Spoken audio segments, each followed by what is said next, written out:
The cruelest prison in the world isn't made of bars or walls. It's the one you build in your mind when you can't stop measuring your life against everyone else's highlight reel. Every day, millions of people wake up feeling defeated before they even start, convinced they're falling behind in some invisible race. But what if I told you there's a simple truth that could shatter those mental chains forever? A truth so powerful that once you truly understand it, comparison becomes impossible. Today's story will show you exactly what that truth is. The garden that taught everything. Maya was the kind of college student everyone thought had it all figured out. She got good grades, had friends, and her professors liked her work. But inside her mind, a different story played every single day. When she opened Instagram and saw her classmate Sarah's internship announcement at a top company, Maya's stomach would drop. When her roommate posted pictures from an amazing vacation, Maya would stare at her own bank account and feel small. When she saw someone's perfect relationship photos, she would wonder why she was still single.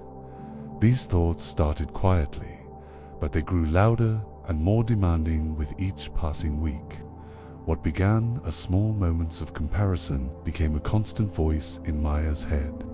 She would finish an assignment she was proud of, then immediately check social media and see someone else's better project.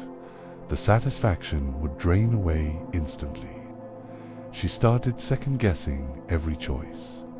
Should she have picked a different major like her friend who already had 3 job offers? Should she have joined more clubs like the girl who seemed to know everyone on campus? Should she have worked harder to look like the fitness influencers she followed? Every scroll through her phone became a reminder of all the ways she wasn't measuring up. One afternoon, feeling particularly defeated after seeing a classmate's acceptance to graduate school, Maya decided to take a different route home. She walked through an old neighborhood she had never explored before. Behind a row of houses, she noticed an opening in a chain-link fence and a sign that read "Community Garden." Curious, she stepped through the gap and found herself in the most incredible garden she had ever seen. Plants of every shape, size, and color filled the space. Tomatoes climbed tall poles next to short, bushy herbs. Sunflowers stretched toward the sky, while ground-covering flowers spread wide across the soil. An elderly woman with dirt on her hands and a peaceful smile looked up from where she was working. "You look like you could use some time with the plants," she said kindly. "I'm Elena. Want to help me water this section?" Maya found herself saying yes before she even thought about it. Alina handed her a watering can and pointed to a row of different plants.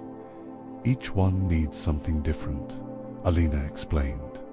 "The basil wants frequent small drinks. The cactus over there gets water maybe once a week. These seedlings need gentle care, but those mature peppers can handle a strong stream." As Maya moved from plant to plant, she noticed how each one had its own rhythm and requirements. Some had already bloomed into full glory, while others were just beginning to show tiny buds. Some thrived in the bright morning sun, while others seemed happiest in the shadier corners. "Isn't it wonderful?" Elena asked, watching Maya's fascination. "Every plant here knows exactly what it needs to grow. They don't waste energy trying to be something else. The rose doesn't look at the sunflower and think it's doing life wrong because it's not 12 feet tall." Alina continued working as she talked. "You know, I started this garden 15 years ago, after I spent decades feeling like a complete failure. My sister became a doctor, my brother owned 3 businesses. And there I was, just a retired teacher who felt like she had never accomplished anything important. I kept thinking I should have done more, been more, achieved more. She paused to examine a tomato plant heavy with fruit. Then I planted my first seeds and watched them grow. Each plant taught me something about accepting what you are instead of fighting what you're not.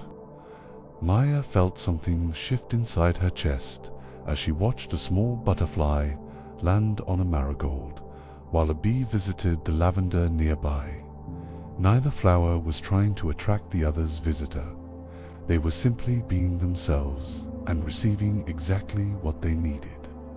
For the first time in months, Maya understood something profound. Expecting herself to grow like someone else was like expecting a cactus to climb like a vine. It wasn't just impossible. It went against the very nature of growth itself. Maya learned the most important truth that day in Elena's garden. Your worth has nothing to do with how you stack up against other people. Your worth comes from how completely you embrace who you already are. Right now, think about one strength you have that you've been ignoring because you were too busy watching someone else's success. Maybe you're naturally good at listening to people. Maybe you have a way with words. Maybe you solve problems differently than others. That strength is your gift to the world. In a world full of copies, being authentically yourself is revolutionary.